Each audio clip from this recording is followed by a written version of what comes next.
Hola, ¿qué tal? Les saludamos un día más desde la redacción española de Euronews. Bienvenidos a nuestro informativo Euronews Hoy. A medida que los diferentes países de Europa y del mundo avanzan en la desescalada del confinamiento por la pandemia del COVID-19, los sectores turísticos se afanan en preparar sus establecimientos para la temporada de verano. También se afanan los países en intentar recuperar sus economías. Les avanzamos ya nuestros titulares y las noticias más importantes de la jornada. Parte de España disfruta ya de la nueva normalidad. Cataluña, País Vasco y Cantabria se adelantan 48 horas al fin del estado de alarma el domingo. Reunión intensa este viernes entre los líderes de la Unión Europea. El objetivo, concretar el plan que logre relanzar la economía. Victoria para los Dreamers. El Supremo estadounidense mantiene el DACA, el programa que protege de la deportación a 650.000 jóvenes sin papeles. Donald Trump echa leña al clima de tensión en Estados Unidos en el día que se conmemora el final de la esclavitud y se esperan manifestaciones por todo el país. España acelera su paso a la nueva normalidad. Las regiones de Cataluña, País Vasco y Cantabria han adelantado 48 horas su salida del estado de alarma, que finaliza este domingo. Galicia ya lo hizo el pasado lunes. Cantabria y País Vasco estrenan la movilidad entre regiones, que tuvo que ser aplazada por un rebrote en Euskadi. Cataluña, por su parte, ha dado inicio a la que ha bautizado como etapa de reanudación, después de que Barcelona y Lleida pasaran solo 24 horas en la fase 3, una vez que recuperó las competencias centralizadas hasta ahora por el Gobierno de Madrid para gestionar la pandemia. La estrategia de la Generalitat se basa en la prevención, instando a mantener una distancia de al menos 1,5 metros y en el sentido común de los ciudadanos. Otras comunidades como Aragón, Madrid y Extremadura están fijando las reglas para la etapa posconfinamiento.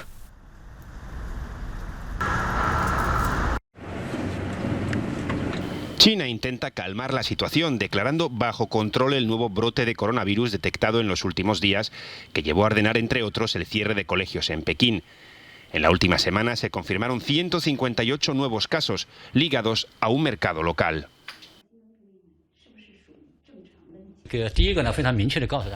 Lo primero de todo es decir con claridad que la epidemia en Pekín está bajo control.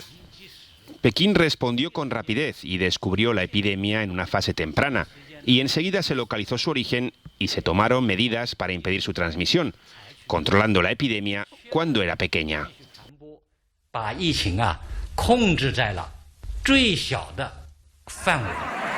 Pekín no fue puesta en confinamiento, pero además del cierre de colegios sí se pidió a sus residentes que no saliesen de la capital ni hiciesen reuniones si no era esencial. Además se realizaron pruebas masivas, controlando a más de 350.000 personas en 5 días. La India se ha convertido en uno de los nuevos focos de la pandemia. El gobierno ha descartado retractarse de las medidas de confinamiento aplicadas, a pesar del aumento en el número de casos en las últimas 24 horas. El país ha anunciado más de 10.000 nuevas infecciones, unos números equiparables únicamente a los de Brasil o Estados Unidos. Por su parte, Brasil se acerca al 1.000.000 de casos confirmados, con casi 50.000 fallecidos, siendo el segundo país más afectado por detrás de Estados Unidos. Sin embargo, el presidente Jair Bolsonaro mantiene sus medidas progresivas de desconfinamiento, abriendo tiendas y centros comerciales en ciudades como Sao Paulo o Río de Janeiro. Primera reunión entre los jefes de Estado y de Gobierno de la Unión Europea para debatir sobre el plan de recuperación económica. Las posiciones están aún muy alejadas y no se espera ningún acuerdo hasta mediados de julio. Para paliar la crisis del coronavirus, la Comisión propone un fondo de recuperación de 750 billones de euros, financiado mediante deuda compartida. El fondo estará anclado en el nuevo presupuesto de la UE, que suma más de 1 billón de euros. El Ejecutivo Europeo defiende su plan. Es una propuesta ambiciosa y equilibrada. Europa no puede permitirse renunciar a esta oportunidad. Las consecuencias de la pandemia podrían llevar a la UE a un cambio de paradigma, pero no será fácil. Por primera vez, la UE se financiaría mediante la emisión de bonos, en lugar de transferencias de presupuestos estatales. Y esta enorme cantidad de dinero sería transferida de regreso a los estados mediante subvenciones, en lugar de préstamos. Sería diferente que el plan de la crisis del euro. No es ninguna sorpresa decir que las negociaciones serán intensas entre los estados miembros. Por el momento, el plan cuenta con el apoyo de Francia y Alemania y de los países del sur de Europa, como España. La canciller Angela Merkel ha pedido solidaridad. Considera que es un proyecto histórico que nos conducirá al futuro. Pero hay 4 países muy críticos. Son los llamados frugales: Dinamarca, Suecia, Austria y los Países Bajos. Todos ellos preferirían que el plan se basara en préstamos en lugar de subvenciones. Serán los más difíciles de convencer. Encuentro franco-británico en Londres para recordar un momento histórico, el 80º aniversario del denominado llamamiento del general Charles de Gaulle. El 18 de junio de 1940, de Gaulle se dirigió a los franceses en la radio pública británica para pedirles que resistieran ante la ocupación nazi de su país. Con motivo de la efeméride, Macron se reunió con el príncipe Carlos y con Boris Johnson. Aquella noche, de Gaulle se convirtió en la voz y el aliento de la Francia libre. Alzó la llama de la resistencia más alta que un faro para que su rayo de esperanza, desde las orillas del Támesis, se extendiera por todo el territorio de Francia. El general fue el hombre que, desde Londres, cargó con la responsabilidad de salvar el destino de todo un país en una situación crítica. Fue posible gracias a la ciudad de Londres. Votre présence ici aujourd'hui, Monsieur le Président. Su presencia en este acto es un gran testimonio de los lazos que unen a nuestras naciones y a los ciudadanos y de la determinación común para que esta relación continúe.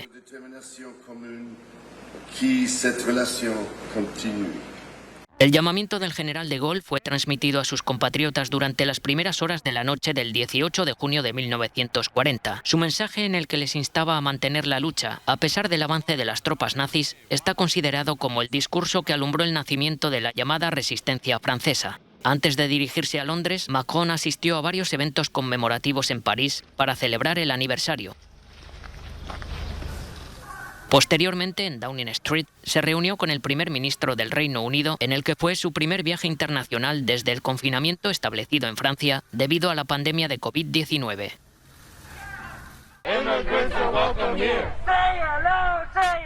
Importante victoria para los Dreamers o soñadores, los hijos de inmigrantes sin papeles llegados de pequeños a Estados Unidos. El Tribunal Supremo estadounidense ha decidido mantener el llamado DACA, el programa de acción diferida para los llegados en la infancia, en contra de los deseos del presidente Donald Trump.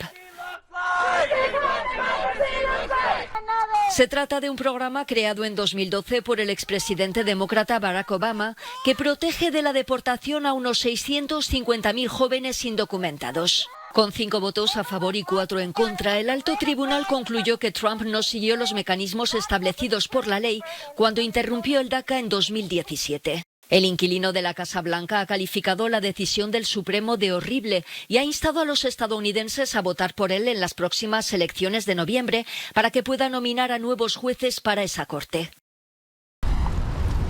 Donald Trump ha vuelto a echar combustible a las protestas raciales en Estados Unidos, programando su primer mitin de campaña tras la pandemia en el peor de los días, el Juneteenth, que conmemora este viernes el final de la esclavitud en el país, y eligiendo el más desafortunado de los lugares, Tulsa, escenario en 1921 de una de las peores masacres raciales que se recuerdan en el país. Y aunque para los seguidores del mandatario, que empiezan ya a congregarse, no es un problema, la polémica ha forzado a Trump a retrasar un día su mitin. Creo que el presidente va a introducir aquí algunos temas muy importantes y quería estar para apoyar su mensaje, que va a ser sobre la ley y el orden, afirma este hombre. Pero el daño está hecho. Las críticas contra Trump se multiplican. Le acusan de falta de respeto, de crear crispación y de enviar un guiño a los supremacistas blancos, por lo que además de sus seguidores, se espera que se concentren también en Tulsa este sábado muchos de sus detractores. De hecho, la conmemoración del Juneteenth se espera que sea una de las más caldeadas de la historia, en el marco de la creciente ola de protestas e indignación en Estados Unidos por la violencia policial contra los afroamericanos y contra el pozo de racismo en el país. Con el debate abierto sobre la igualdad racial y la justicia, mucha gente ha convertido este Juneteenth en un símbolo para rendir homenaje y recordar los sacrificios que los afroamericanos han hecho en Estados Unidos, explica Jesse Holland, profesor de la Universidad George Washington. Se espera que miles de personas participen en las manifestaciones previstas en todo el país para conmemorar la emancipación de la comunidad negra. De Nueva York a Los Ángeles, de Washington a Detroit, al grito de Black Lives Matter. Las vidas de los negros importan. Pierrette Hetzberger-Fofana, la primera eurodiputada alemana de origen africano, recibió una gran ovación en el Parlamento Europeo con su discurso contra el racismo. La eurodiputada dijo que intentó filmar a 9 policías en la estación de tren que acosaban a 2 jóvenes negros cuando dice que la policía la detuvo agresivamente. También tengo otras experiencias negativas. Comienzan cuando digo que soy una eurodiputada alemana. Siempre me hacen repetirlo 3 veces. Me dicen, ¿en serio? ¿Eres eurodiputada alemana? Y yo digo, sí. Y me preguntan 3 veces. Y yo lo repito 3 veces. O como cuando fui a un restaurante y pregunté si era el restaurante para los diputados del Parlamento Europeo y una persona, en vez de contestar sí o no, me dijo, no tiene suficiente dinero para entrar aquí. ¿Y ella qué sabrá? Hetzberger-Fofana, que es copresidenta del Intergrupo contra el Racismo y por la Diversidad del Parlamento Europeo, insiste en que Europa no debe cerrar los ojos ante el racismo ni la brutalidad policial, que no son solo problemas exclusivos de Estados Unidos, y propone una reforma de la UE sobre las prácticas policiales. En primer lugar, la Unión Europea debe reconocer que el racismo existe, un racismo estructural, como dije. No debe negarse y, obviamente, debemos tomar medidas concretas porque el tiempo de los grandes discursos ha terminado. Estamos dispuestos a trabajar con la policía. No estamos apuntando con el dedo a la policía. Esa no es mi intención en absoluto. Simplemente queremos una fuerza policial en Europa que sea más humana.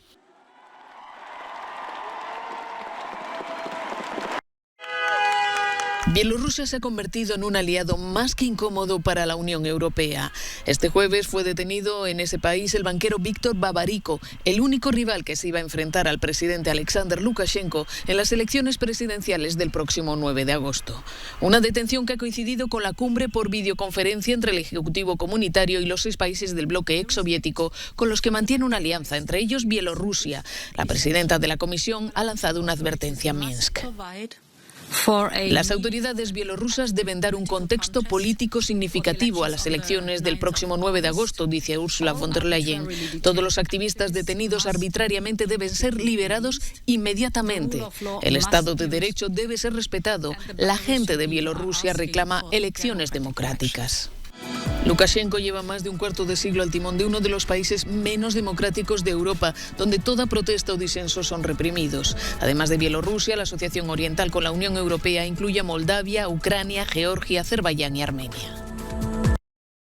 2019 fue un año récord de refugiados y desplazados en el mundo, 79,5 millones según la ACNUR. Una de cada 97 personas en el mundo, el 1% de la población mundial se vio obligada a abandonar su hogar debido a los conflictos, la violencia o la persecución, según el último balance del Alto Comisionado de la ONU para los Refugiados, cuya situación se ha complicado por la crisis del COVID-19.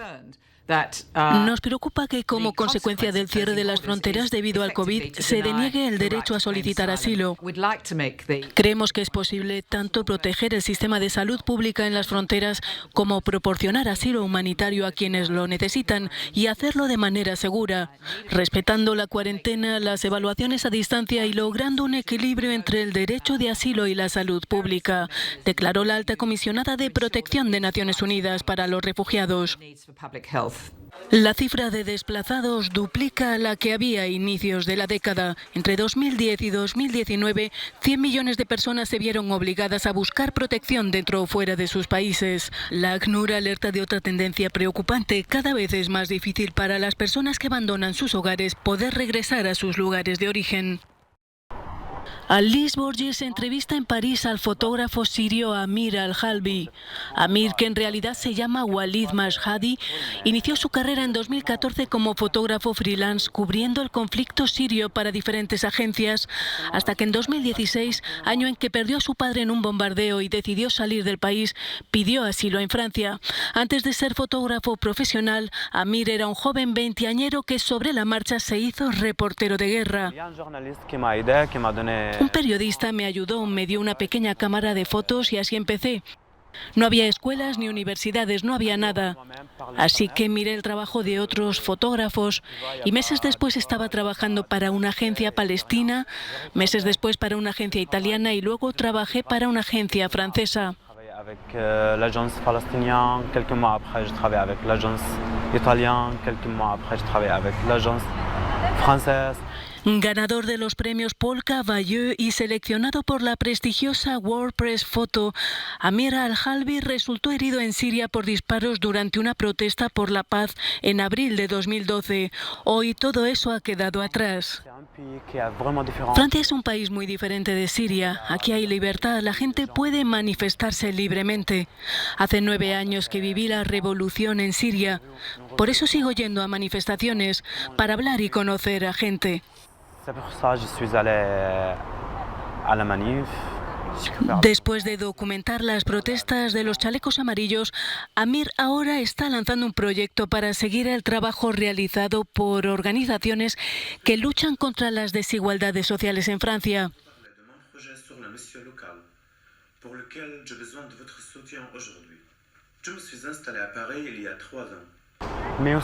En los años que llevo aquí he podido estudiar, aprender inglés y francés.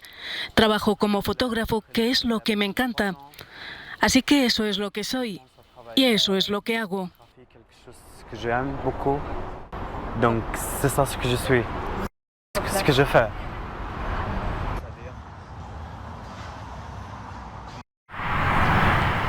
Los representantes de los tripulantes de cabina de Ryanair acusan a la dirección de la aerolínea de chantajearles, amenazándoles con el despido. En Frankfurt nos hemos reunido con Francesca Rinaldi, una azafata que forma parte del comité de negociación de las tripulaciones con base en Alemania. Asegura que la epidemia de COVID está siendo usada como pretexto por la aerolínea para imponerles recortes salariales bajo la amenaza de despido. Ningún directivo de Ryanair ha querido hablar con Euronews. Francesca pregunta a un colega francés cuál es la situación en ese país. ¿Cuál es la situación en Francia? En Francia recibimos una propuesta de la compañía para reducir los sueldos en un 10% y también el tiempo de trabajo, lo que disminuiría los salarios hasta 900 euros netos, que aquí es el umbral de la pobreza. Es una forma de chantaje, porque en esta proposición se explica claramente que si no aceptamos, sobrarán 27 tripulantes de cabina de los que tendrán que prescindir. Francesca llama ahora a su colega en España, Gustavo Silva. El relato de ambos es muy similar.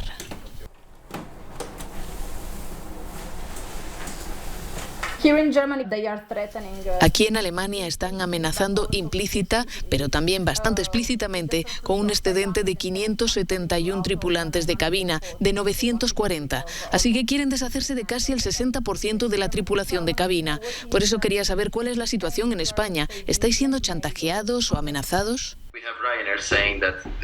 Ryanair dice, o firmas o si no firmas habrá 351 despidos. Y eso es todo. Esto no es negociar, es dictaminar. El cielo sobre Europa está encapotado por culpa de la COVID-19. La industria aeronáutica se dirige hacia una lucha brutal por las cuotas de mercado. Ciertas aerolíneas de bajo coste ya han empezado a presionar masivamente a sus empleados. Algunos lo llaman chantaje de despido.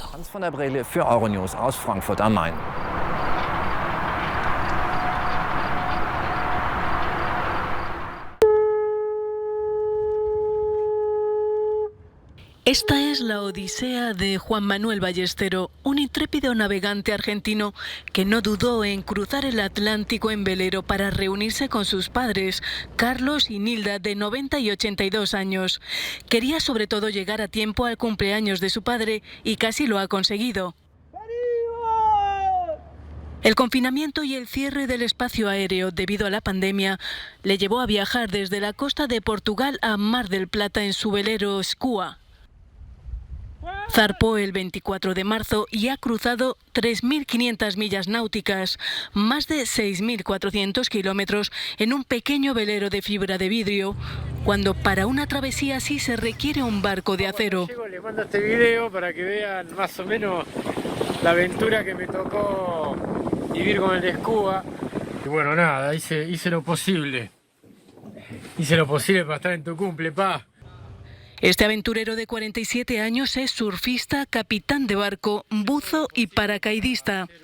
Tras su particular epopeya, pues casi pierde la vida en la costa de Brasil por los vientos y olas que golpearon su velero, ya ha llegado a Mar del Plata, donde pasará 14 días de cuarentena en su barco, antes de poder pisar tierra y darles un fuerte abrazo a sus padres en Buenos Aires.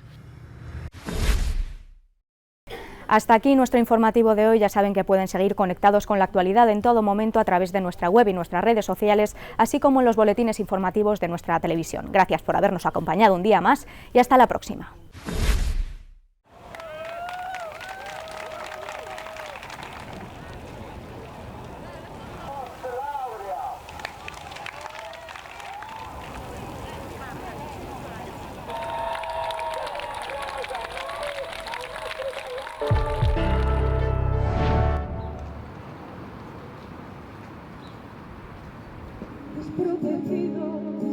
Para tu vida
Les ouvriers spécialistes, les industries d'armement.